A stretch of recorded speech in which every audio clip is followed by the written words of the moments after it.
It's okay to keep eating, just by the way, but we want you thinking, so food for thought. Welcome everyone.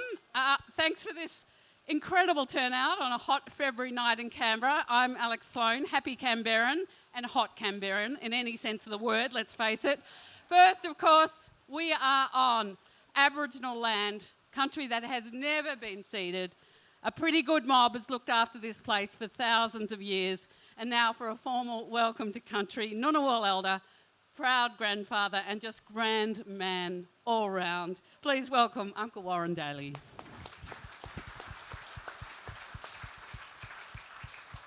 Thank you very much for that introduction. Is that going? Can you hear me out there? No. I think she's on. What? Is that on? Thanks. So yes, those out there that don't know me, my name's Warren Daly. I'm one of the Ngunnawal Elders, and I'd like to thank Lincoln for asking me to give this welcome to country at the jetty for a talk on the power of independence. So, distinguished guests, firstly, our number one man here, Mr. David Pocock. Other distinguished guests, ladies and gentlemen. Firstly, I'd like to acknowledge my elders, those past, present and emerging, and thank them for their continuing contributions they have made and still making in Canberra and districts. I'd also like to welcome other Aboriginal, Torres Strait Islanders and all nationalities attending tonight's event. For some of you, if this is your first welcome to country, as I said earlier, our mob, the Ngunnawal people, we've been looking after Canberra for thousands of years. And before you enter another person's country, you have announced you've arrived and not enter until you're asked to do so by an elder or traditional owner. As in the white man's world, you still want your neighbours or total strangers not entering your homes or yards without first asking permission to do so. The reason for this practice is to protect your spirit while you're on our country, but also shows respect to us, the people and the country you've entered. For those of you that have travelled to be with us, have a safe and enjoyable journey home to your loved ones, and in ending, Ngana Yarrabi Yangu, you're all welcome to leave your footprints in the land of the Ngunnawal people. Thank you very much. I might have talked too fast, but that's me. Thanks.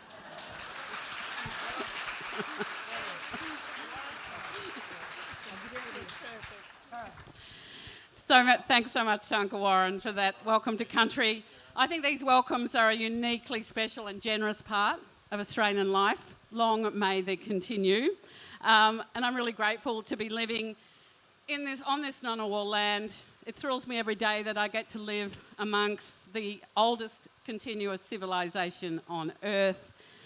And I thank God that I live in the ACT that voted yes to acknowledge our First People in the Constitution, giving them a voice on the laws and policies that affect them. Good old Canberra, thank you for that. Now we're here because, look, we're going to be heading to the polls sometime in the next 10 weeks.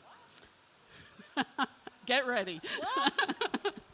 And never has democracy been more important. Tonight we're going to hear from some key independent politicians who want to underline their value to their own communities and to the nation more broadly. Why do they think that they serve democracy more effectively from the independent benches rather than those of the major parties, and particularly with the real likelihood that we are looking at a minority government?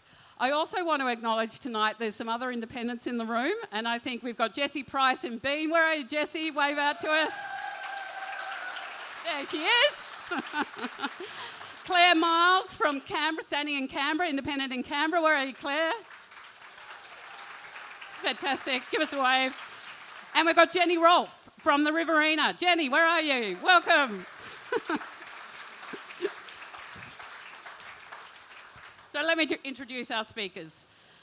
The man, the bloke here, ACT Senator Pocock. David is the first independent senator elected for the ACT following a massive community-driven campaign and the efforts of an army of more than 2,000 volunteers. As a territory senator, he will be up for election again in 2025, unlike state senators who only get flipped every 6 years. That's just what we have to put up with here in the ACT. Sitting alongside him is Dr. Helen Haines, the independent member for NDIS. Helen is trained,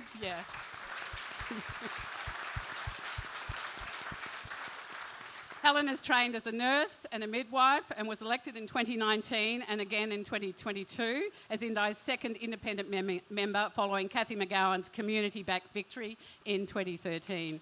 She's been a champion for more integrity in Parliament and demonstrated the power of community-backed independence by seeing the establishment of the National Anti-Corruption Commission, and Helen is leading work on regional housing and ending pork barrelling, among many other issues. Another clap for the fabulous Helen.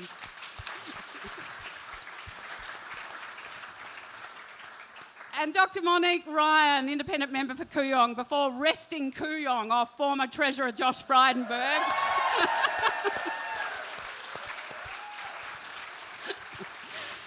Turning it independent for the very first time in 2022. Monique trained as a paediatric neurologist and was director of the neurology department at the Royal Children's Hospital. Mon, as she's affectionately and effectively known, has kept the 47th Parliament entertained with her dry sense of humour and her facial subtitles. We all know what that means. She's pushed the government along with crossbench colleagues to deliver huge wins on things like HEX reform. Please welcome Mon.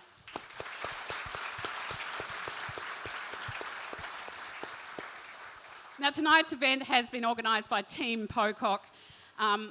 We will have a few minutes for questions at the end, but we know that not everyone gets to get their questions or follow up.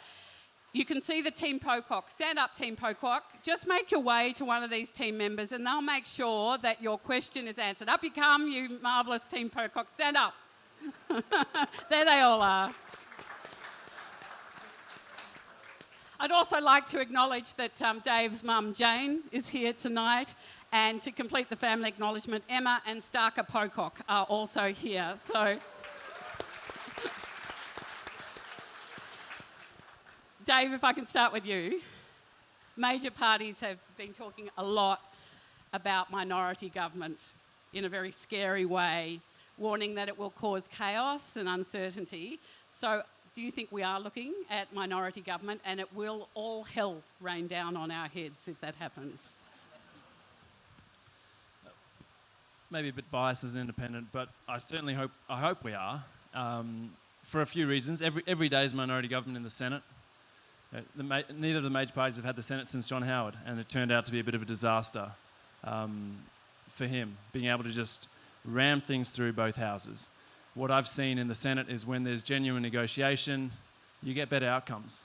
My team and I have negotiated 220 amendments in this Parliament, based on feedback from Canberrans, from experts, to actually say, yeah, we like what you're trying to do, but this can be better. And that's when you get better outcomes. So I think there's the legislative side of things. Then the other thing is actually just raising issues that matter to Australians. What I've seen is the major parties aren't very good at dealing with some of the root causes of the big issues that we're facing, whether it's housing or climate or whatever else. And so having independents that are raising things like, say, electrification of households, a huge win for Australians where you save money and you can play your small part in climate action. After 3 years of lobbying the government, pushing them hard and then negotiating as a Senate crossbench, we got an announcement last week with Chris Bowen that there's going to be an accelerator in every single state and territory across the country to show what actually can happen. So I think there's real power in having people in there who are just genuinely in there to represent their community and don't have to toe a party line. So because you're in the Senate, effectively it's minority government for you every day, isn't it? Yeah, I mean, it is. Every day you're negotiating. Neither party has a majority, and it's not that scary. I mean, it's rowdy, and question time is an unmitigated disaster, but I think that's probably not going to change anytime soon, unfortunately. Helen, what do you think? Is minority government likely, and will it be a bad thing? Well, first of all, thank you, Team Pocock, for putting on this awesome event. Look at all these people. So fabulous to be here, and thanks to Uncle Warren for that beautiful welcome. Look, it was the former independent member for Wentworth who said it's not the balance of power, it's the power of balance. And, you know, I think that speaks to Dave's point that no, it's not scary.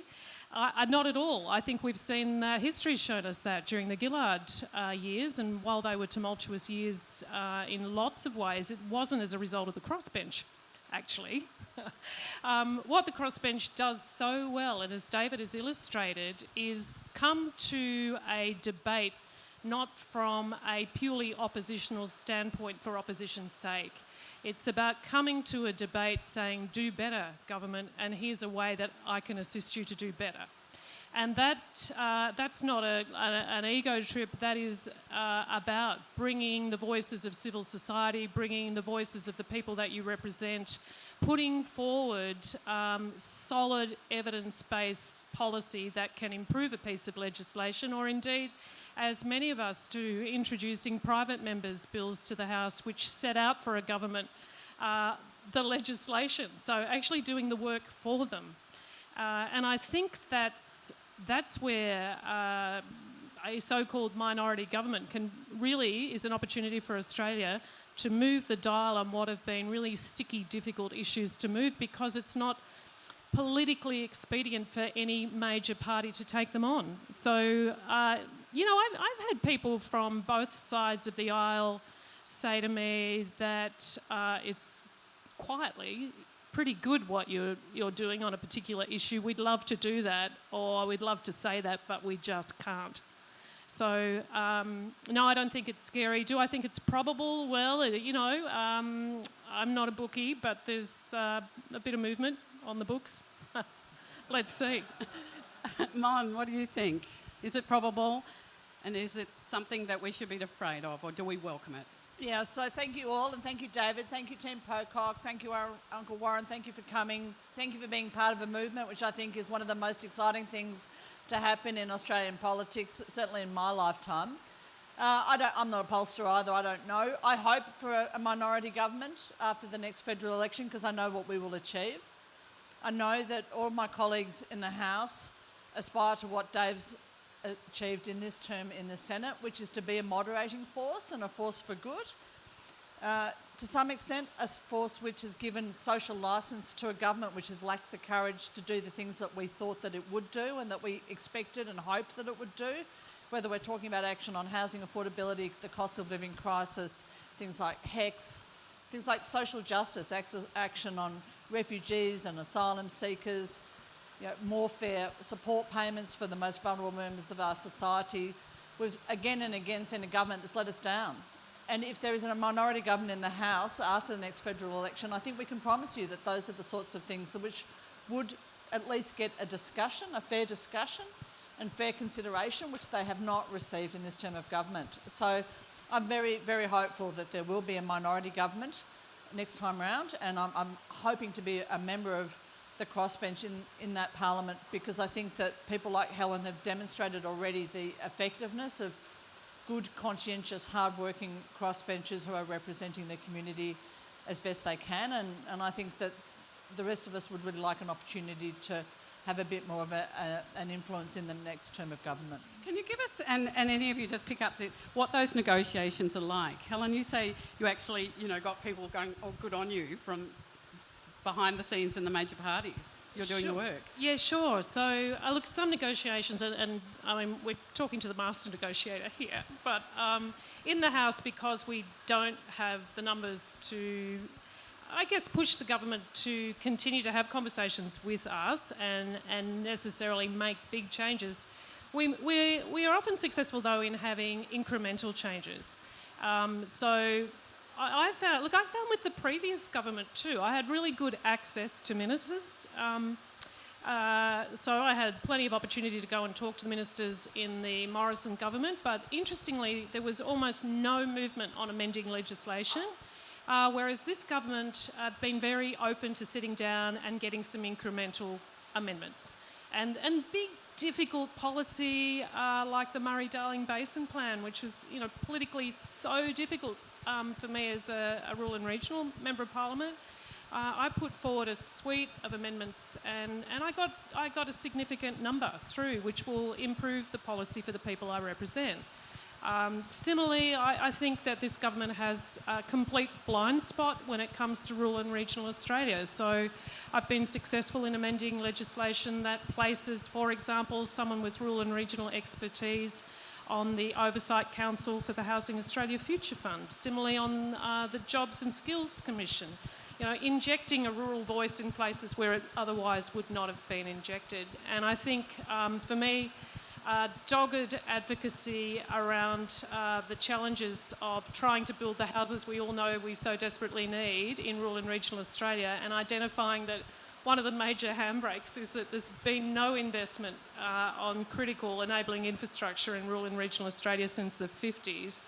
We've had successive politicians putting forward mad policies around trying to, decentralise departments into regional towns. You know, lots of rhetoric. You Canberrans know about this. Moving departments to country towns. That went well, didn't it? The old build it and they will come. Well, what we've seen actually post-COVID is a 17% net migration out of the cities into regional Australia. They've come, but we haven't built it. And so I pushed the government really hard to establish an enabling infrastructure fund to build, like the sewerage, the pipes, the power, the poles, the pavements, the childcare centres, the infrastructure that we need to build a community, and that we actually need to get a house out of the ground in the first place. Mr. Albanese recently very, very generously gave me a little bit of credit for that. But again, I would say he needs to do more. It's got to be bigger, and it's got to be really focused for us on regional Australia. So, I think those negotiations, while often not as momentous as what can be achieved with a balance of power or a minority government, I think we move the dial, and Mon will probably give you some great examples too. Mon, do you want to give us some insight into, how did you find negotiations? Well, I have to say, for me, it was I've had a very steep learning curve in this first term, and we arrived, and you wouldn't believe it. People aren't particularly welcoming when you first arrived to Parliament. You knock out the Treasurer. Well, there was that. I thought some people might be a little bit grateful to me, actually. Did wonders for their own job prospects, but anyway, hasn't turned out that way. But so you do have to learn. You have to learn how to, especially if there had been some talk before the last election that the crossbench might have the balance of power. Obviously, we didn't, and then so people say, well, you're not going to get anything done. You're a waste of space. What's the point? So then you have to prove effectiveness, and so you have to do certain things to achieve that. First off, you have to form relationships with people, because you have to be able to deal with people in a position of trust, and that doesn't happen overnight.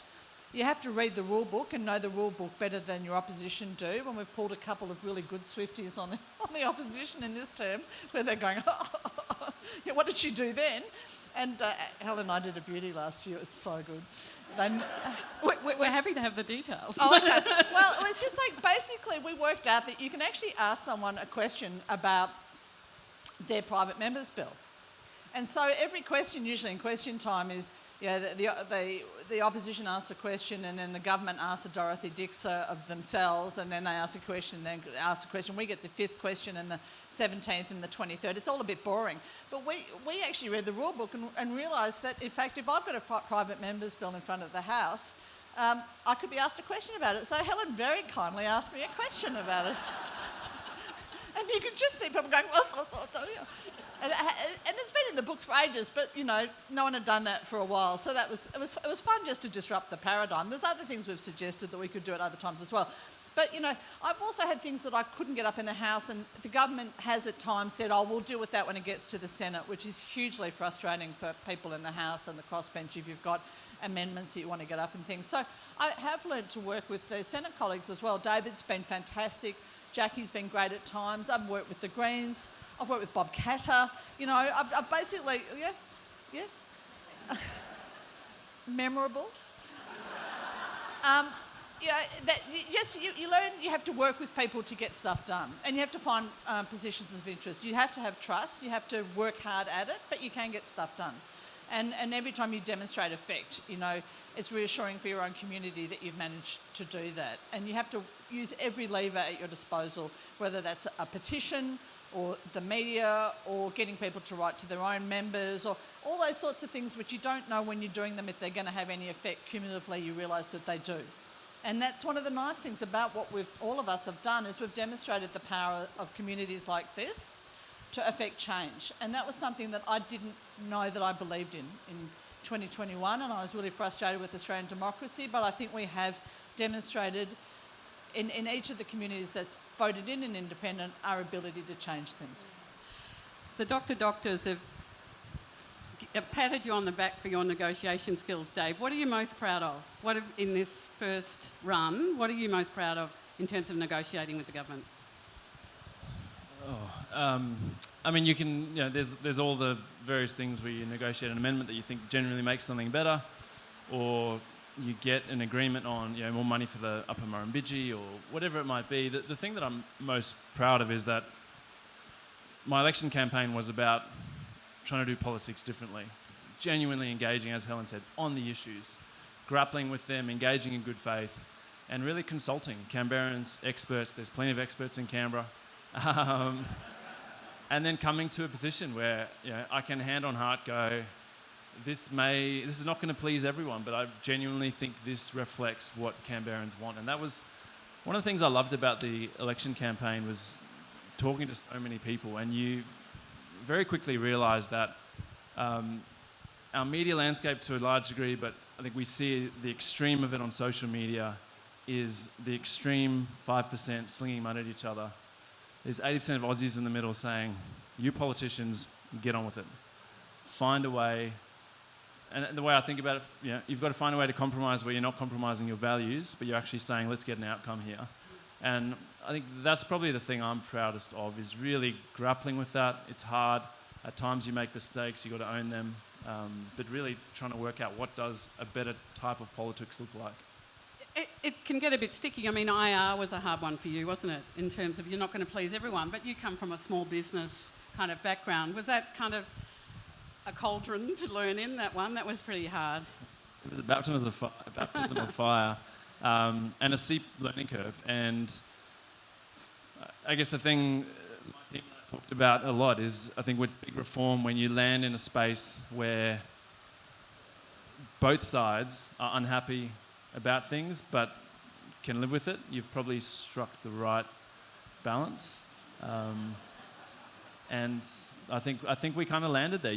We've seen wages going, but I still think we need to do far more for small businesses. They're not the big, money-hungry multinationals that are absolutely coining it and shifting their profits overseas.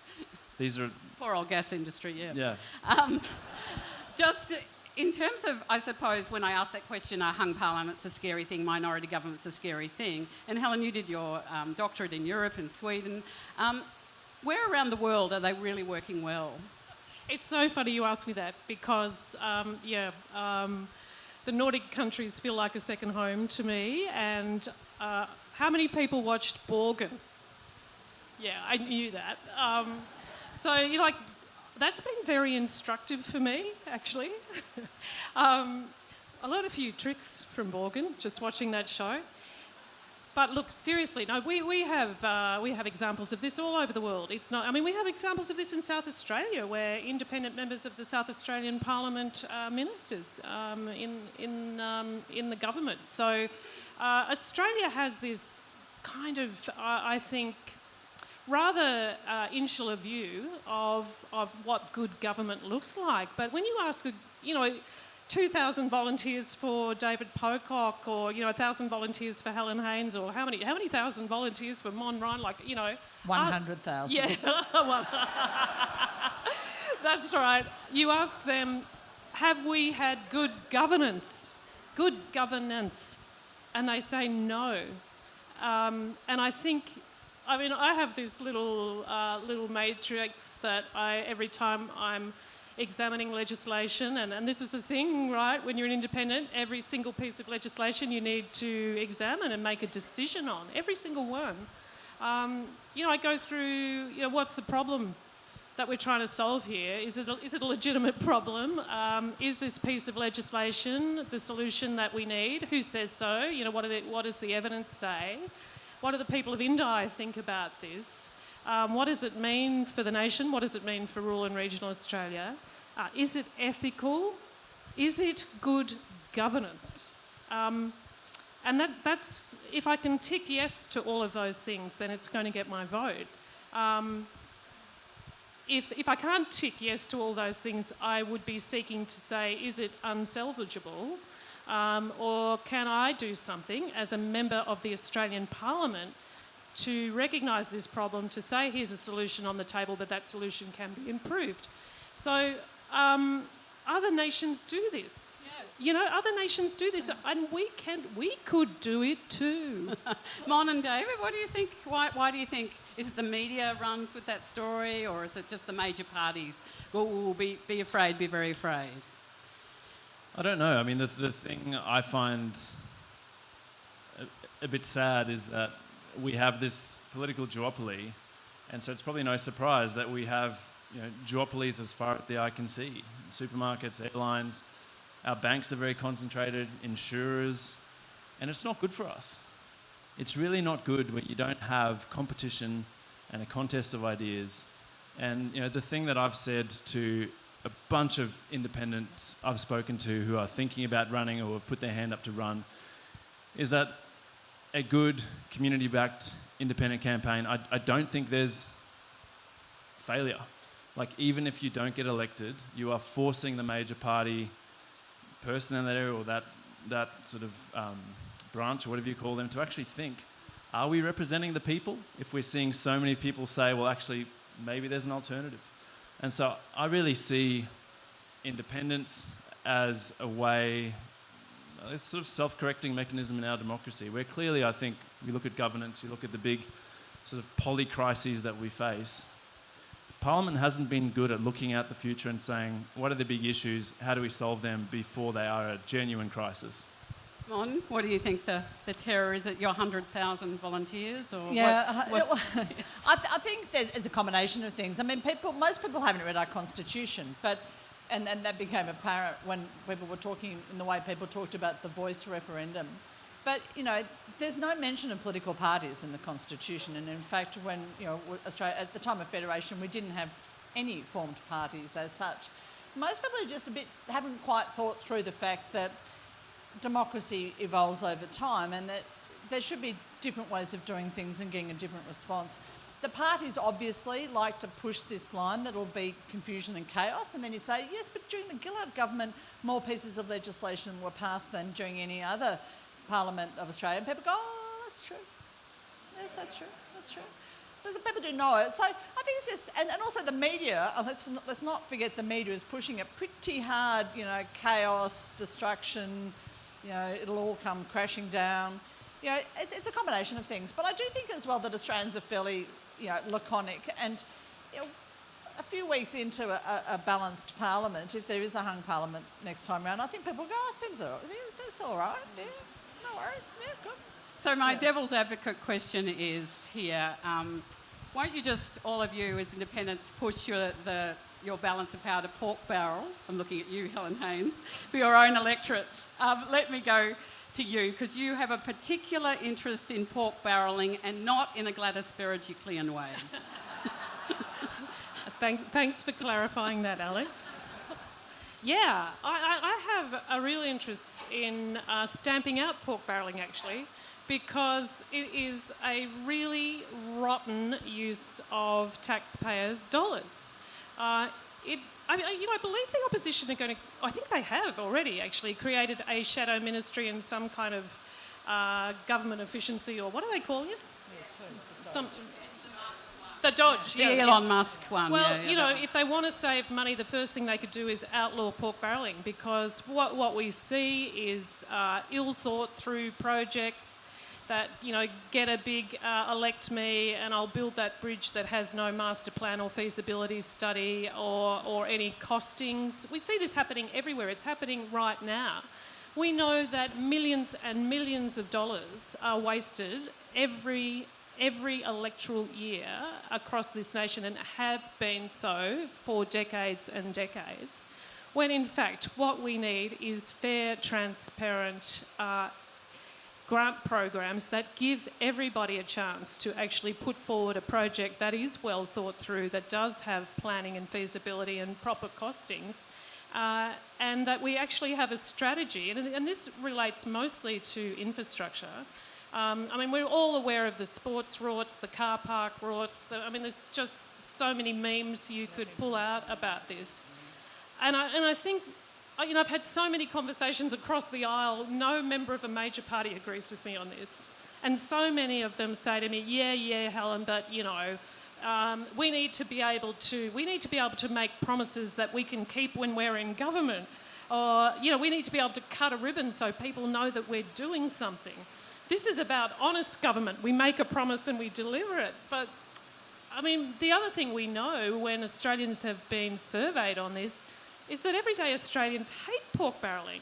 They hate it. They know that their electorate may desperately be needing a new highway or a new hospital or whatever it might be, and that their case to have one stacks up way better than an electorate somewhere else in the country, but they're never going to get one. How is that good governance? It really is really appalling, and what's even better is that I have drafted some excellent legislation that would fix this terrible problem. Seriously would, because it would not stop a minister making a decision that is right for the country. In fact, it would, I argue when I talk to ministers, and I've talked to just about all of them, this actually makes your job so much better. You don't have to be out there defending a decision that you've made because you can point to the process. And if, in fact, the process has failed and you need to override a decision made by a department on a project, you come to the Parliament and you explain why. And why would you have a problem with that in a democracy? So this is completely fixable, and I challenge anyone in any government to argue the case with me about why they should continue to waste hard-earned taxpayers' dollars on feathering their own nests for their own political advantage.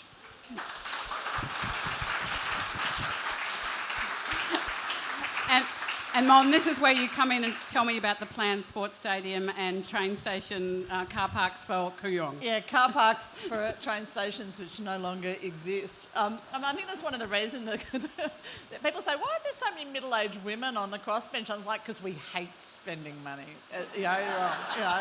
You waste money, you annoy a middle-aged woman, so I do believe one of the reasons that Kooyong went the way it did in 2022 was the shameless pork barrelling and just the lack of understanding of the fact that this was an electorate which was outraged by a local member who was effectively absent for much of the 3 years. And yes, there was COVID and all of that, but then he came and splashed this enormous amount of cash for car parks that we did not want.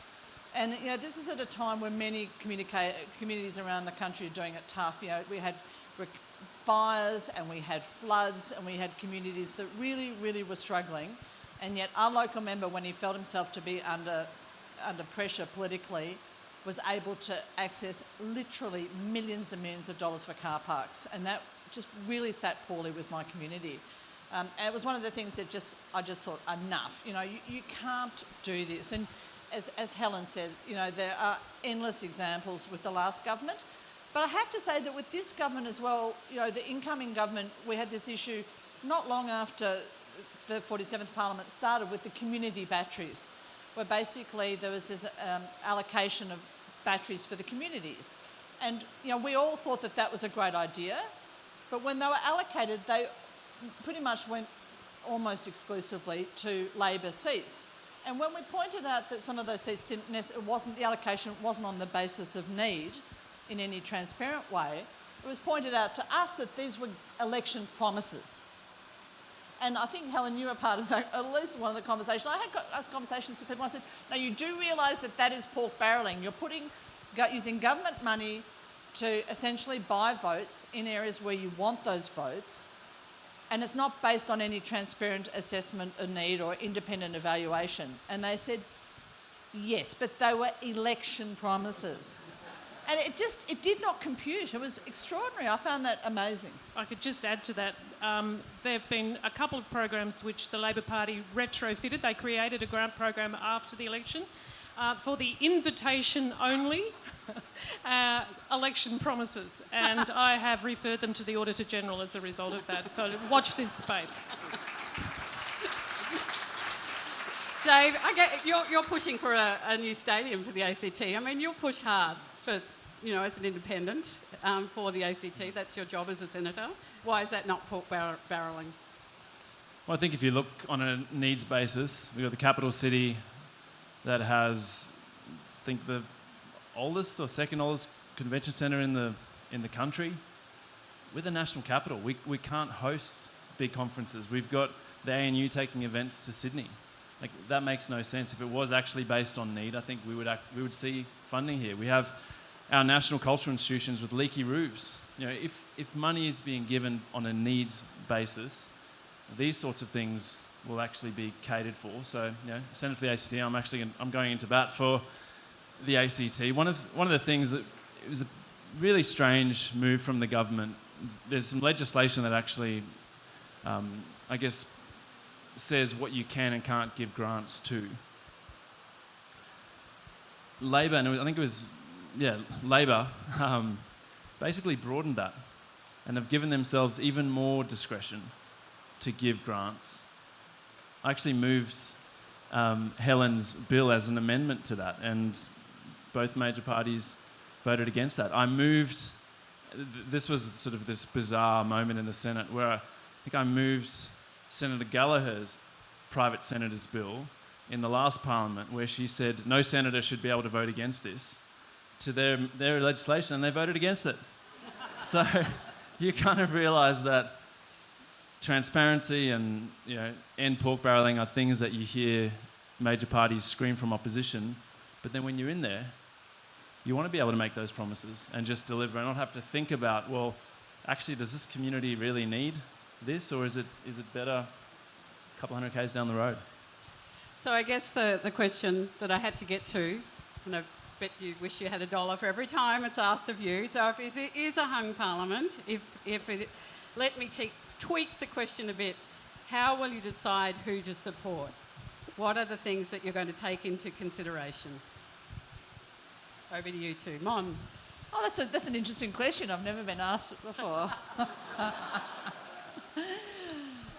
Look, it's actually not that hard. I mean, I know what people care about in my communities. It's the price of electricity and gas, so they want cheaper electricity, but they'd like to be producing it as a result of solar panels on their roofs. People would like to know that their kids can afford a home in their own lifetime without the bank of mum and dad. People want to have vision and integrity from their government, and right now the things that they care about the most are cost of living, housing availability, integrity and transparency in government, and climate change. So they're the things that I will put in front of the leaders of the major parties if there's a hung parliament and I get to be part of those negotiations, and I'll just say, tell me what you're going to do. Now, right now, the opposition hasn't told us what it's going to do about almost anything. It hasn't even stated a definite position on the stage 3 tax cuts and whether or not it's planning to repeal them. It hasn't given us a policy on energy of any import. The nuclear one is a small piece of something that wouldn't work for another 15 or 20 years. We all know that that's not going to keep the lights on for the next 10 or 15 years. It hasn't told us what it's going to do about housing availability and affordability. I care deeply about medicine and disability. I can't think of a single policy that the opposition has come out with about how it's going to improve access to GP services, specialist services, dental services or mental health. They're the things that I would make the decision about. And people say, oh, it's a done deal. And I say, well, not from me. Those guys need to do the work. And we've come up with more policies between the three of us than the opposition has in the last 3 years. I'm not exaggerating. So, it's that easy. And that would be the basis on which I would make my decision, because they would be the things that Kooyong sent me back to Parliament to act on. Helen? Look, I think Australians are fascinated by this because they really focus on the king or queen maker element of this. I asked people before how many people had watched Borgen. Well, that was part of that. And if you've watched Total Control, it was about who was making king or queen. Whereas, in fact, we don't actually have to make a decision about that at all if we don't choose to. So should either the government or the opposition be unable to secure the numbers in the House of Representatives to clearly form government, I expect we might get a phone call, Mon. But we don't actually have to play if we don't wish to. And in fact, if none of the crossbench decided that they would give confidence and supply to either side, then I would think we would have to have the Prime Minister or the Leader of the Opposition come to the Parliament, and the Parliament might have to make, the Governor-General say, go ask the Parliament. So it doesn't have to be that way. But I think, to Mon's point, I think the really exciting part of that about this as an independent is that it means there is a negotiation on the table, whoever forms government, every single day. So every single piece of legislation then opens the door to negotiate something better. And I think that's the bit that I'm really focused on. And when I think about all of the things that I've been representing the people of Indi about, there would be no surprise to them about how I might negotiate with a government on the issues that are on the table. And there would be no surprise to the people of Indi that I would be putting a very strong rural and regional focus on many of my deliberations. And I think many people, actually, when people come and speak to me about this, one of the things they do say, those who were around during the Gillard times, is they're still traumatised by Rob Oakeshott's speech. Whatever you do, don't take a long time to tell us. You could do it as a tag team. So, I don't think this thing is necessarily as the media portray it. And in lots of ways, I think that the media like to build up this drama, this extraordinary piece of theatre that would happen if we had a minority government situation, and that it would be an outrage if a group of people on the crossbench were to determine a Prime Minister. That's the narrative arc, right? But we don't necessarily have to subscribe to that particular piece of drama.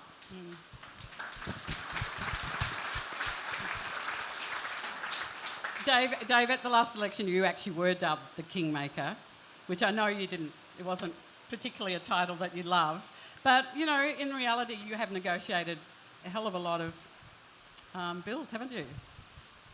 Deals with government. Yeah, I think the makeup of the Senate, particularly early on, where they just needed the Greens plus one vote. You're in a position where the government's constantly looking for votes, and far more is on the table. You have a lot more leverage to actually get things that Canberrans and experts are saying, hey, this is pretty sensible. Try and get this done. One of the things I think about having the lower house in minority, where the government of the day genuinely has to negotiate potentially on their agenda, is that there's a whole bunch of things that the major parties just don't want to deal with. Gambling reform. We are the biggest losers in the world per capita. Everyone knows it. There are very sensible reforms. The Murphy report was landmark. No dissenting views on that. The entire Parliament said, this is a public health issue. This should be our response. And we've seen the Prime Minister kick it down the road. And we learned today that they kicked it down the road a few weeks after they got some pretty decent donations from gambling companies. And you kind of think, well, they'll say they're unrelated, but still, it's hard to stomach. And so that's the exciting thing for me, is that all these problems that we're genuinely grappling with as a country, the transition, what does housing look like? And for me, housing is so fundamental. It's not just housing. This is about us as a country, as communities. How are we going to actually live amongst each other and get on in the future where you have a whole class of people who, for them, home ownership is simply out of the question. We've kind of got this landed class, and then the plebs who can never afford. Like, that is not the egalitarian Australia that I want to be part of, and so we've got to push hard to change that. So housing, Helen, in Indi, what are going to be the big issues? What are the... So, Alex, before I even get to that, I just want to add, because we've got a Canberra audience and people care about procedural things in the Parliament, one of the things that the crossbench and the minority government negotiated was some really great changes that established something like the Parliamentary Budget Office. So politicians couldn't just make stuff up about how much a particular policy or program might cost. I understand that there were agreements made about the amount of opportunities that the crossbench get to speak. And I think there's real opportunities for us to say that we could change the rules to allow crossbench private members' bills, or any private members' bill, to be debated, to have the capacity, to be able to form the agenda on perhaps one day of the week where we would debate private members' bills. Like, we could actually affect long-term change that would improve the way the whole Parliament works. So we shouldn't forget those really cool things too. Did you want to clap that? Because that would be good, right? I mean, I might be able to get enough people to vote to end pork barrelling. I mean, I could have saved us a lot of time and money on the National Anti-Corruption Commission. I mean, there's just so many opportunities if we were to affect that kind of procedural rule change. But you asked me... what are the issues that are going to be the big issues for Indi? Yeah, look, it's similar to the nation. Cost of living is a major issue in Indi, and remembering that rural and regional communities, on average, earn far less than metropolitan communities. That our access to choice in procuring food and services are less.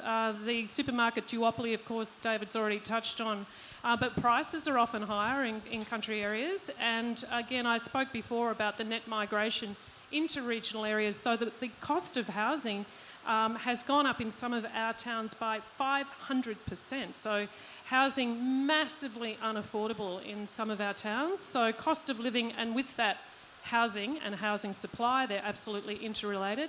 Healthcare is always in my top three, because rural and regional Australians die younger than Australians who live in the city, and they die younger because they have poorer access to high quality health services. And to my dying day, I will fight for rural health. And of course, for me, always I will be a champion for accountability, transparency, decency, ethics, and integrity in public life.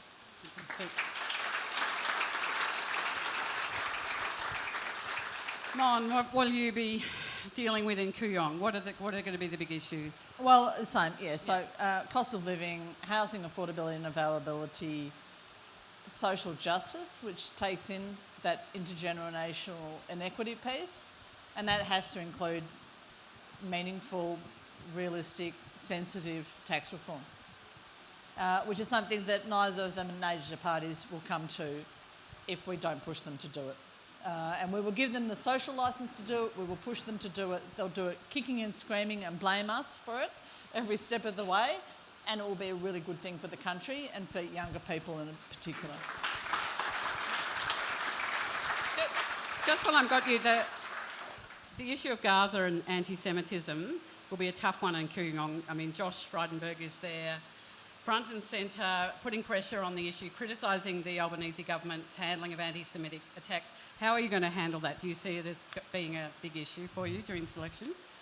I have to say that the issue of what's happened in Gaza and Israel since October the 7th, 2023 has been the most difficult issue for me personally as a Member of Parliament in the last 3 years. It's been exhausting, distressing, terribly, terribly sad. And it was interesting actually that the redistribution that happened at the end of last year changed the demographics of the electorate quite significantly. I know it's been very challenging for many of my colleagues as well. there is a certain balance that you try to achieve, especially as a community independent, where your contract is to your community, to represent members of your community as best you can and to support them in every way as best you can. But then you also feel that you have a representative as a member of the Australian Parliament to advocate on things that you care about as well. And one of them obviously is vulnerable populations in any part of the world. And I've found it very, very difficult. I've experienced more, I guess, emotional distress about this particular issue than anything else. It's something that comes up every single day in the electorate. And I have people from essentially both sides with viewpoints which are utterly unreconcilable, sensible, ethical, moral people who are coming from a position of very strongly held opinions about what I should do and how I should represent them, and they are unreconcilable, and it's been incredibly difficult. And you try to do the best you can for your constituents, but I've felt that most of my constituents have felt dissatisfied with how I've done that, and it's not been easy. Okay, Dave, cuts to public service. I think Peter Dutton was on Insiders saying we won't announce that until after the election. What do you think's coming for Canberra? I mean, it's fairly unsurprising and pretty predictable Canberra bashing, where you say we're going to cut the public service. You just have to look at what happened at the end of the Morrison government. There were 50,000 people employed as contractors, essentially doing public service jobs. In Morrison's last year, the government shelled out $20 billion to consultants and external workforce. And so, my focus when it comes to the public service is how do we try and talk about the public service differently? Like, these are people that are actually serving us. Let's value the work they do. My focus has been, let's put the blowtorch on the top of the public service. These are people on $500,000, sometimes $1 million. I think they need to do better. There's some great secretaries out there, but I think you look at some of the cultural surveys, some of the issues in the public service, there needs to be more accountability there. And so, focus there. Let's make sure that they are more efficient, that they've got workplaces where people feel valued, can turn up and actually serve Australians. And then let's actually look at procurement. That is tens of billions of dollars every year. Neither of the major parties want to actually talk about genuine procurement reform, where we're happy to give money to multinationals who sort of underquote, get a contract, and then just keep billing us and deliver pretty crappy work. Like, anyone in Parliament House who's tried to use some of the networks and PEMs or whatever it is in there, it's a total nightmare. And we've spent big money on that. So that should be the focus for me. And I think it's pretty sad when you see a lack of recognition for what these public servants actually do. And you talk to veterans who were behind a 60,000 wait list under the last government to get their claim dealt with. This stuff actually really matters. It does. They're servants of the public. What are you expecting, all of you, what are you expecting from the Albanese campaign? And then we'll talk about Dutton as well. So what do you think they're going to take out there? What are they going to run on? I think they're running on. I think they're doing it now, aren't they? Yeah, they are. So I think you're all seeing that. I think you're seeing the Prime Minister really trying to ensure that Australians understand what he has achieved in the almost 3 years of his government. So I'm not going to do a policy pitch for Mr Albanese. I think you're already hearing that. So I don't think that narrative will change too much from what you're hearing now. I think we will see lots more pork barrelling. I mean, already both sides are making promises that they will keep. We know that when they come into if they form government. So I think what the Labor Party will be doing is quite obvious now, and then of course everyone is waiting to see what the Reserve Bank will do with interest rates, and then I guess that opens an opportunity for the government to, I guess, reinforce what they have been attempting to do or claiming to do or are doing in reducing inflation. So, they've got a story to tell, so they'll be telling that story. In regard to the opposition, I don't know. I think the only thing we know thus far is Peter that... Dutton is sick of woke. Yeah, and... So I think we'd all count as woke. Look... Whatever it is. It isn't just another label, but, I think the but only is he thing going to ride is... that Trump kind of lead, do you think? It seems so. It seems so. And, of course, he has something of an alternative energy policy. Mon and Dave, what do you think? What do you think we're going to see from the major parties? Well, I think to Labor's credit, they have done quite a bit, and I think they'll be trying to remind people just what they've done. My concern is that the focus really is on look at all these great things we've done without acknowledging that most Australians are really hurting at the moment, and what they haven't done is actually had the guts to tackle some of the root causes of this. A housing system that is set up as an investment vehicle. It's not a human right. We are not treating housing as something that should be affordable and accessible in our communities. And so we can have, to their credit again, they have a range of schemes and things that are doing things in the housing market, but they're not actually dealing with that thing and being willing to talk about our tax system. And then one of the, I think the tragedies of this parliament has been the lack of meaningful action on cost of living when it comes to the energy transition. All this technology that is there, good to go. We've just got to make sure that it can actually get into households to save their money. And then on the environment, we've seen the PM himself intervene and kick pretty weak environmental law reform, to be honest. Like, they've kicked all the hard stuff down the road already, but just having an independent regulator is now seen as too controversial, which, you kind of look at some of the mistakes I think the Biden campaign made was saying, well, we're better than them, so vote us back in.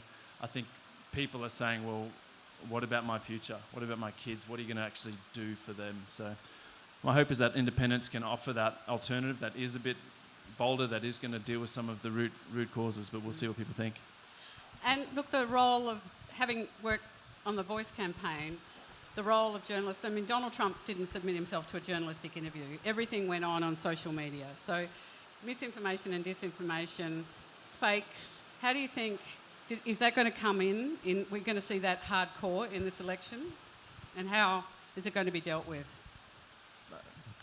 Probably. I think we're in a situation where you can lie in a political ad, just authorise it and you can say whatever you want. And my concern is now with generative AI, it won't just be you lying, it'll be your opponent saying things that they've never said before.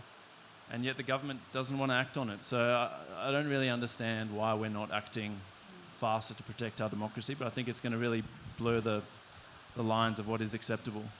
We're already seeing misinformation, disinformation. So in Kooyong in the last few weeks, everyone has received a hand-delivered, the Australia Post delivered a pamphlet about me. It was called Teals Revealed, but it wasn't a sentence. I was a bit concerned when I opened it up that there was going to be a bit too much revealing, but it was so fascinating because it was a pack of lies. And it said in the AFR on this date, she said, I'm going to do this with the, I think GST. And in the Australian on this date, she said, I'm going to increase house prices by this way. And none of those things were true. It was also, my voting record was really misrepresented in a way which was deliberately misleading. And that went to every household in the electorate. And I've spent at the same time that a lobby group called Australians for Prosperity, which basically you can actually spell that differently. It's Australians for Coal, put up some massive billboards with quite a flattering photo that I wasn't unhappy with. But and it just said, "We'll increase your taxes," describing me much more power than I actually have. But and I spent the last 3 weeks debunking this pamphlet, which went to every house in the electorate. And I'm saying to people, look, here, I've got a 4-page rebuttal. Here is the truth. look at the Fin Review on that day. I never said it. Look at the Australian. I never said it. Here is my voting record. But it's the Steve Bannon technique of flooding the zone with shit. You know, you spend your whole time saying, no, that never happened. I didn't say that. And then they say, well, then she said this. And you said, no, I didn't say that either. You can't get distracted. But it's so frustrating. And then when you say to young people, did you know it is legal to lie in political advertising in this country? They think, huh? I mean, I can't lie when I'm selling you a chicken or a car, but when I'm trying to sell you a government of the country, I can say whatever I like. Now, that is wrong, and that has to change.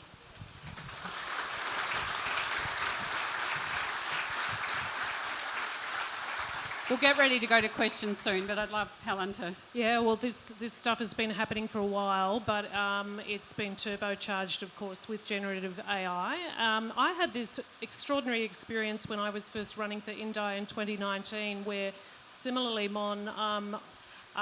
the coalition had sent out mail to every letterbox across the 29,000 square kilometres of Indi, and they had superimposed the colour orange. They had represented me as being some kind of, I don't know what, an orange green, or a bit similar to what they did to you, Dave. Put out a whole lot of unclear untruths, and I happened to be on a live radio debate with the ABC, I think it was ABC, Goulburn Murray, in the public square. This is just kind of beautiful democracy in action. So in the public square in Wodonga, a whole lot of people turned up, just like this. It was Nicole Shavastik was the interviewer on ABC Radio, and it was the Liberal candidate and me as the independent candidate, and it was put to the audience about being letterboxed by this material. And I asked my Liberal Party candidate, I asked him, did you sign off on this material? Oh no, it had nothing to do with me, clean hands. I said, but I thought you were going to be a representative for the people of Indi, so you don't sign off on your own advertising material, you take no responsibility for anything that your party does. How can you possibly be a representative of the people of Indi if you have no control over your own media?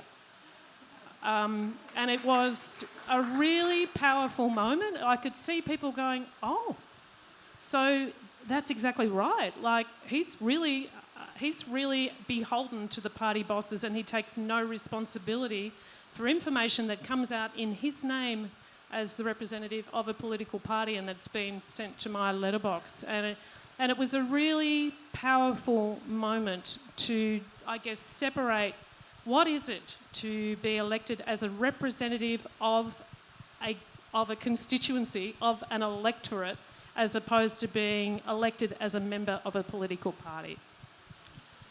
So I'm going to get ready with your questions. We're going to come to questions very soon. But before we go, this is a rapid fire. What have been the best and worst moments of the 47th Parliament so far? Dave.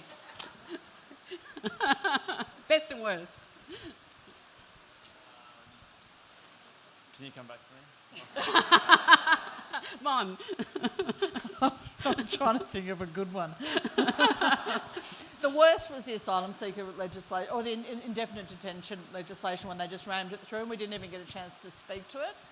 And I was just so ashamed to be a member of a parliament that pushed through this incredibly unfair, unjust, punitive. It felt like there was a race to the bottom between the parliament, the two major parties, and I was ashamed to be a part of it. And it was one of those things where the crossbench was in the House trying to push it back on it, and the members of the major parties didn't want to be there. You know, they didn't even come for the vote unless they absolutely had to, because you wouldn't want to put your name to it. I reckon one of the best moments was the NAC, when the NAC went through. It was, or that first Climate Change Act in 2022, where we did something which had never been done before. We set a national emissions target for action on climate change. Those were probably the two best moments for me, I think. Yeah, they were. They were good. And of course, not everything we wanted, but the fact that we had them, right, that was a win. That was a success. But I'm going to say the best moment for me in the 47th Parliament, and I'm not just pumping up your tyres, Mon, but was the very first day.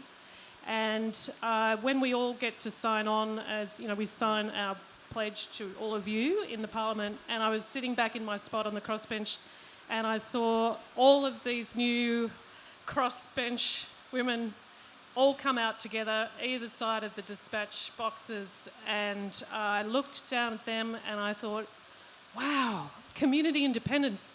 Back in 2012 when we were trying to, stir the pot in Indi and say there's another way of doing politics, and, you could have genuine representatives of the community, for the community, in the Parliament, we never thought that we could win Indi, and we never thought for a moment that that fire would be lit under other communities all around Australia. So that was just a massive feeling. I was kind of overwhelmed, actually, by that. I got the little kind of heart. I really saw you all, and I just thought, what is this Parliament going to be like with this great big, the biggest crossbench since Federation? So massively wonderful moment. Look, I felt pretty sad returning to Parliament after the Voice referendum. And I completely respect the decision made by the Australian people in regard to the referendum, but I think what I felt sad about was how the debate unfolded across the nation, and I looked across the Parliament again. It's amazing. When you're on the crossbench, you've got the best seat in the House, actually, because you're right in the middle and you can see everyone. And I just looked across at Linda Burney, and I felt kind of really, really sad that day. And as I said, not so much because we know referendums are tough, but I felt sad. I felt sad for the way it unfolded. You've had time now, Dave. I've had time to think. Yeah. A highlight was when the Senate unanimously, without a vote, restored territory rights. That was actually really... it was a special moment, and off the back of, for some decades of advocacy, and then the community really ramping up, and some last-minute Senate shenanigans, and then when it finally got the vote, attitudes have changed. I just want you to know I was counselled by the ABC about my advocacy for territory rights on air, so thank you, Dave, for finally getting it through. That was a good moment.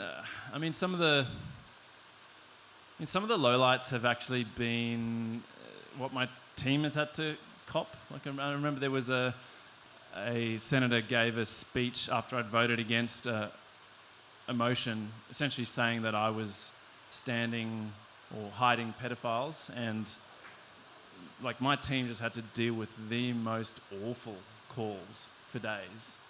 And that's when you kind of go, like, let's debate things on the issues and not turn this into this kind of politics. So that's, I think that's one of the real downsides. I'm shielded from a lot of it, but your team does have to deal with a fair bit. Yeah. Well, thank you. Now, speaking of Team Pocock, here comes the fabulous Lincoln. He's going to put up your hand if you'd like to ask a question, and I will quote the fabulous Colin Steele from ANU. Make sure it has a question mark at the end. Yes. Thank you. Yeah, we've run a little bit over, so please keep them very brief so that we can get to as many questions as we can. Thank you.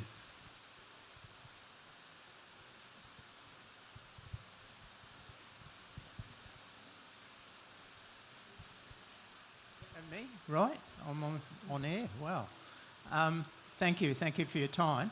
I just wanted to touch on one issue that hasn't been raised at all, and that is AUKUS and the whole stupidity of spending hundreds of billion dollars propping up the UK and US armaments industries. Money which could be far better spent on resolving many of the issues we have, and this whole tie to the US which must be becoming the most dangerous oligarchy in the world today? Thank you. So was there a question there? The question is, what is your attitude on it, and how do we change this mentality that got so little exposure? I mean, this has been one of the challenging things as a crossbencher, is that there's very strong bipartisan support on this. And so I've put my effort when it comes to national security and veterans actually on looking after people who are in the Defence Force currently serving, or veterans who are left and we're not looking after. That's really been my focus when it comes to AUKUS. I would love to see some sort of independent review in it. The more we learn about how it came about, I think the more questions there are.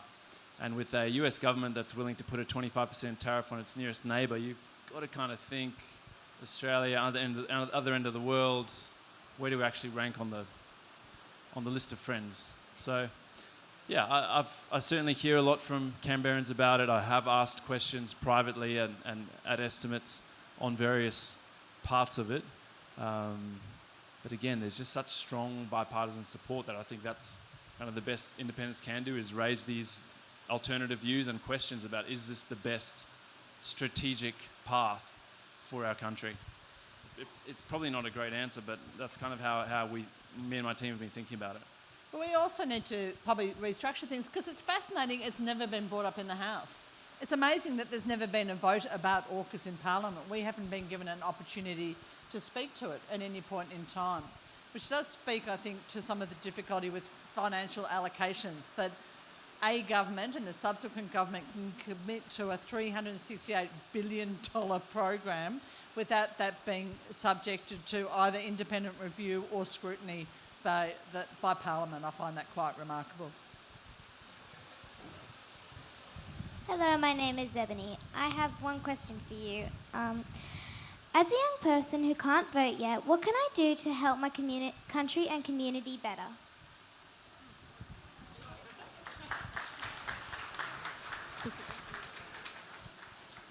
I didn't catch it. Was it Emily? Emmy, thank you for such a great question. Today I met with a young woman called Anjali Sharma, and she is really well known to Senator Pocock and to Mon, because she is a young woman advocating that this nation has a duty of care to young people like you, and a duty of care in particular that we implement scientifically valid evidence-based policy to address climate change. So we've been working with Anjali and with her team. We signed an open letter recently talking about this. I'm having an event in just near the snowfields in my electorate, which some of Anjali's team will be coming to, because we're seeing the snow disappear, and the beautiful little animals that live in the alpine environment are in serious danger of extinction. So many of us on the crossbench work with people like Anjali and other young people, the Future Generations group, to listen to the voices of young people like you and find out really what are the issues that really matter to you. And we are hearing that climate change is something that is really important to young people. We've also had young people come to us and say we should lower the voting age and make a really, really good case for that. So again, if you think about what could a minority government deliver, well, a minority government could deliver us actually having a robust, sensible, informed debate about things exactly like that. Should we, in our democracy, should we look at lowering the voting age so young people have got a bigger and stronger say in their future?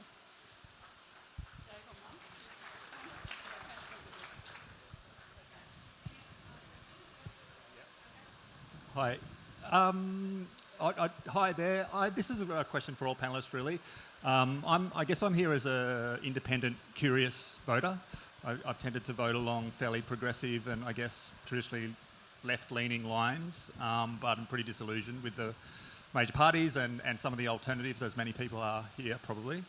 My question's a bit of a big picture philosophical question. We've spoken a lot about governance and good governance, and I reckon good governance is a bit of an elusive beast in our society. in Parliament, in our institutions, in organisations. It's very hard to see, actually, and I kind of know what good governance isn't through experience, but it's not necessarily something I see through really good transformational leadership. It's really lacking, and I suppose that's about what people do every day, how they make decisions, how they build relationships, how they move through the world. And I want to get your thoughts on what good leadership and governance looks like to you, and what we might be able to do to actually get some of that happening within our decision-making bodies across society.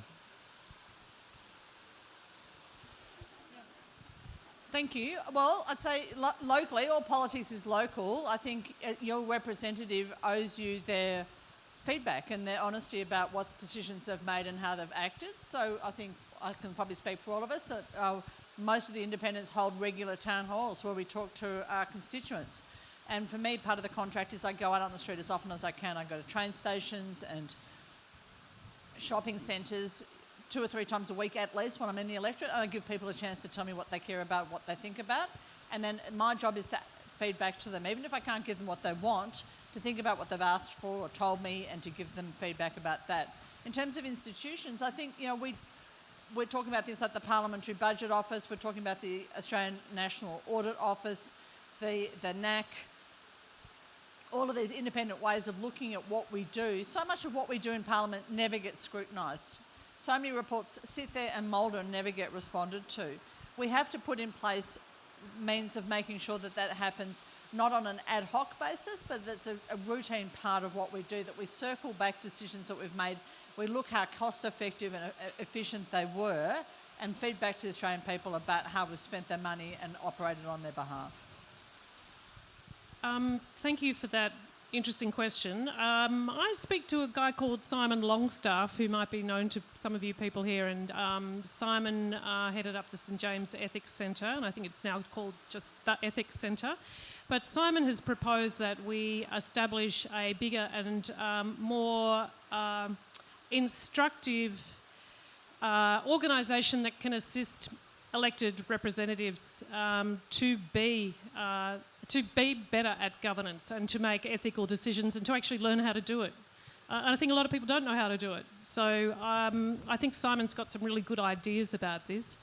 I guess I would say we have got accountability processes, as Mon touched on, the Audit Office and now the NAC, but we've got Senate estimates, which is a process to check on good governance. Now, it gets highly politicised, of course, but that is a process. Yes, we need to do much better. I think when it comes to stamping out corruption, one of the great disappointments for me was the last-minute inclusion of the exceptional circumstances clause for public hearings when it came to the National Anti-Corruption Commission. Nothing like shining sunlight on corruption for others to say, you know what, I'm not going to go there and I will be better at governance. So I think there's a lot of ways we can do it, but we have to learn it, I agree with Helen. I think it's a whole collection of things, from really having an anti-corruption commission where you're going to be found out, people are going to see what's happening, it's a huge deterrent, to reforming things like our lobbying laws. Like, I think trust in governance is in government institutions is more important than ever, and at this point in history we're seeing it eroded, and so we need to remove as much as we can real or perceived conflicts of interest through reforming lobbying, political donations, all these sorts of things. I think there's a lot of low-hanging fruit that could actually take us on that sort of journey to good governance.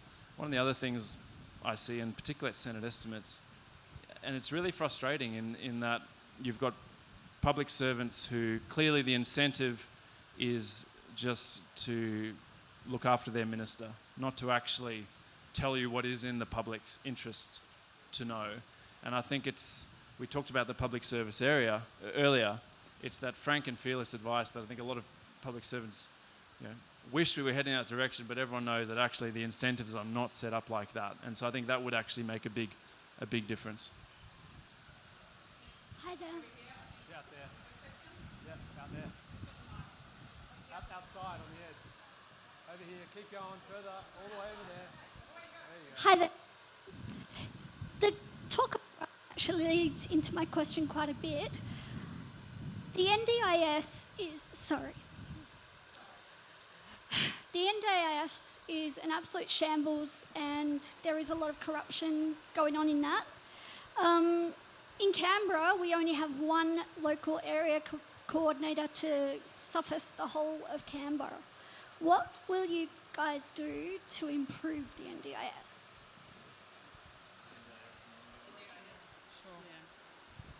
Thank you for your question. So the question, if you couldn't hear it, was just that the NDIS is a shambles. Unfortunately, it is a major problem. You know, we've got only 15% of the people with a disability in Australia are on the NDIS. That's 610,000 people. There's a whole lot of people who aren't being appropriately supported, who aren't on the scheme, but those people who are on the scheme are also having a lot of difficulty accessing the supports that they need to be able to live independent lives as best they can, which is the idea of the scheme, obviously. We had the situation last year where we had a massive review, and we've passed legislation which is aimed at improving the NDIS. Both David and I worked really hard on that legislation with the agency and with the department. We got some improvement to it, but I am hearing from a lot of people that there are massive, massive problems still, and in fact some people feel that we've gone backwards rather than forwards. It's going to be difficult because it is at the moment the only lifeboat in the ocean. It's the only thing for those people on the scheme, and many of them will tell you that it has changed their lives. But you're absolutely right. There's still a lot of corruption there. There's a huge amount of money which is wasted on it. It is not going to be supportable for it to continue to increase 8 to 10% in cost a year for those 610,000 people. It's going to need significant reform, and I don't know that we have the appetite for that in this government, in the same way that I don't think we have right now appetite for the generational reform of Medicare that we need. And you know, it will come from the crossbench potentially, but there's a huge amount of work to be done there to make sure that everyone is cared for as they need to be in a system which is not at the moment geared up for that at all. And I think part of your question sort of speaks to what I hear from so many Canberrans around healthcare, is that the rest of Australia perceives us as this wealthy part of the country that has it all. But if you actually look at GPs per population, we're the same as a lot of rural and remote New South Wales. It's incredibly hard to actually get in to see a GP. We've got the highest gap fees in the country. Comes to mental health, long wait lists. And so the thing I've been pushing for too is like, let's have more of an equitable focus on the ACT, where you treat us more as the regional hub we are, rather than this sort of metro area where we've got the same sort of health modified Monash sort of rating as inner Sydney. It doesn't make sense to me. Could I just also add, and thank you for raising NDIS. We can make choices in this country. We had a question about AUKUS. We can make choices about whether we wish to spend money on the submarines, or whether we want to spend money on having greater access to the NDIS, or greater access to GP care, or greater access to really high quality education for kids all over the nation. Every government that forms is in charge of the budget, and they make decisions every time about the quality of life. The gentleman I can see right now asking me about the NDIS when I came in, we could make a decision to say that older people who don't qualify now for the NDIS could. You know, this is what being in power is about, is the allocation of resources on the great needs and issues that a country has. And no, we can't have it all. We can't have it all, but we can decide which bits we do want to have. Just in the interest of everyone's time, this will be the last question, but if you didn't get a chance, please hang around. There'll be opportunities to talk after we wrap up formal proceedings for everyone. Thank you all for being here tonight. My name is Dr. Chris Dickey. I'm the President of General Practice Registrars Australia. We represent all future GPs. Thank you. We represent all future GPs, from medical students through until GP trainees. Thank you, Dr. Ryan and Senator Pocock, for attending our event last year. we all know that GP access is a major issue, and one of the main issues is the barriers into GP training. So at the moment, you have to take a pay cut to enter GP training. You also lose access to things like study and parental leave, or things we're advocating for. Do you agree these are things we need to address, and what would you think we could do? Oh, maybe I'll have a crack at that. Hello, sorry I didn't get to your event.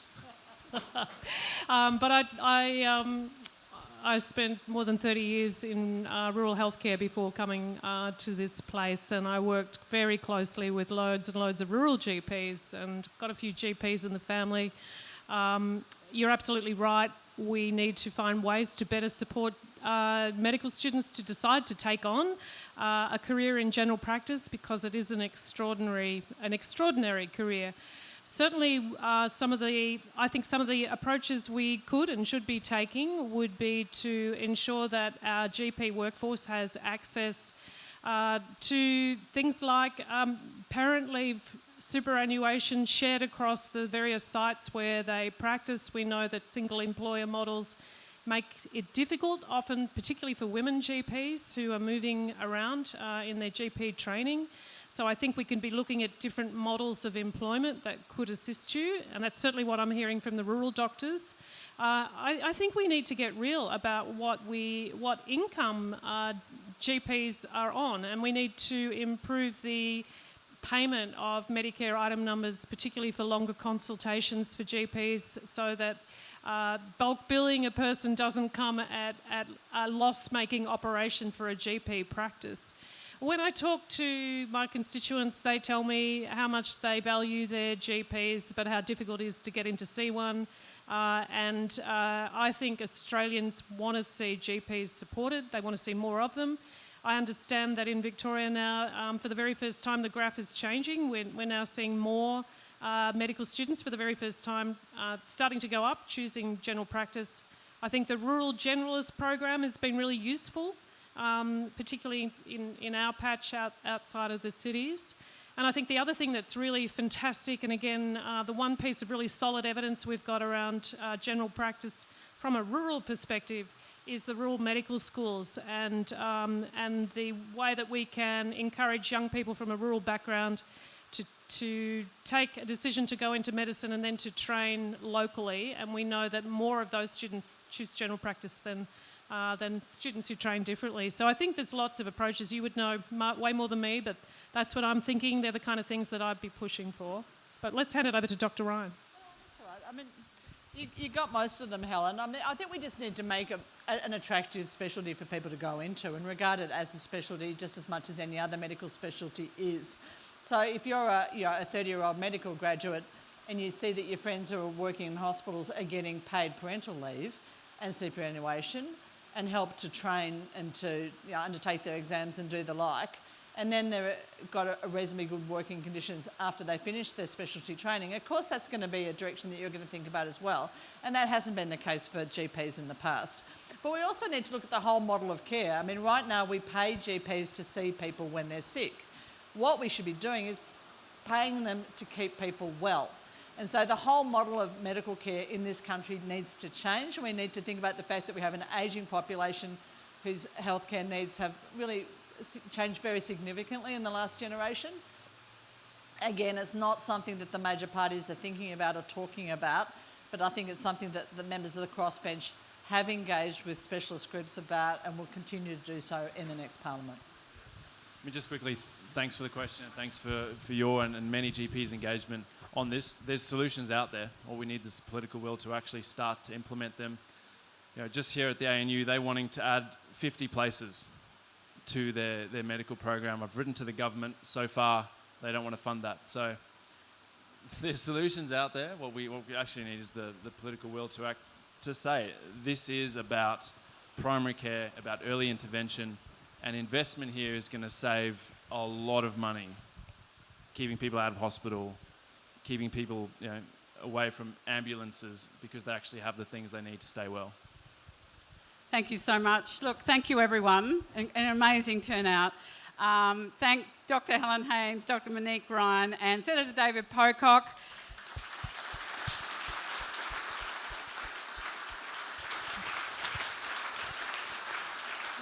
Best of luck to Jessie Price in Bean and Jenny Rolfe in the Riverina, Claire Miles in Canberra. Thank you for turning up.